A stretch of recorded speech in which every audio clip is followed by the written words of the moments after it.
Hi hello नमस्कार सर्वांना, मी सीमा तुमच्या सर्वांचं माझ्या एका नवीन व्हिडिओमध्ये अगदी मनापासून स्वागत करते। तर फ्रेंड्स, इथे तुम्ही बघू शकता हा जो पार्ट आहे तर हा बॅक पार्ट आहे आणि फ्रंट पार्टसुद्धा अगदी असाच आहे। तर इथे तुम्ही बघू शकता 14.5 इंच आपण हाईट घेतलेली आहे, 5.5 इंचाचा आपले शोल्डर आहे, 6 इंच मोंढा उंची आहे आणि 8.5 इंच आपला छातीचा चौथा भाग आणि 2 इंच आपण एक्स्ट्रा मार्जिन घेतलेले आहे। तर इथे तुम्ही बघू शकता अशा पद्धतीने मी थोडासा मटका शेपमध्ये हा जो गळा आहे तर तो इथे कट करून घेतलेला आहे। तर अशा पद्धतीचे जे काही ब्लाऊज असतात तर हे ब्लाऊज खूप असे डिफिकल्ट असतात शिवायला।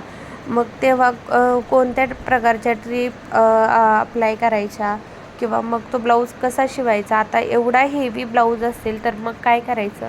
आता सगळ्यात पहिल्या म्हणजे या साईडच्या ज्या टिकल्या वगैरे आहेत तर त्या सगळ्या टिकल्या आपल्याला इथे काढून घ्यायच्या आहेत। आता तुम्ही बघू शकता आणि ही जी लेस आहे तर ही लेस मी आता त्यावरती पहिले लावून घेणार आहे। ती लेस लावण्या अगोदर आपण याला एक सिलाई करून घेऊया। तर अशा पद्धतीने ही जी सिलाई आहे तर ही मी कंप्लीटली इथे केलेली आहे।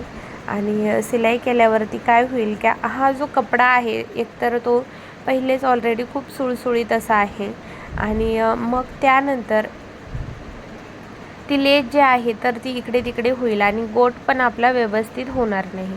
तर त्यासाठी सगळ्यात पहिले सिलाई करून घ्यायची आहे। त्यानंतर ही जी लेस आहे तर ती लेस मी यावरती आता अप्लाय केलेली आहे।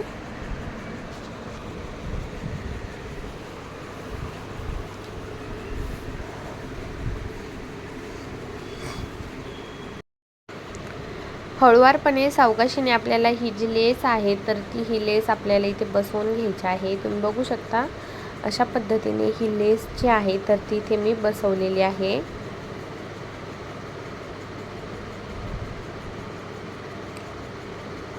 ही लेस थोडीशी काय राहतं कडक असते आणि ती आपण गोट लावल्यानंतर जर बसवली तर ती आपल्याला पाठीला टोचू शकते। त्यामुळे ही लेस पहिले बसवलेली आहे आणि लेसवरती मग आता आपण इथे गोट करून घेणार आहोत। म्हणजे ती लेस आहे तर ती फक्त अशी त्रिकोणी शेपमध्ये आपल्याला दिसेल। तर फ्रेंड्स, इथे तुम्ही बघू शकता सावकाशीने असा गोट पण इथे करून घ्यायचा आहे।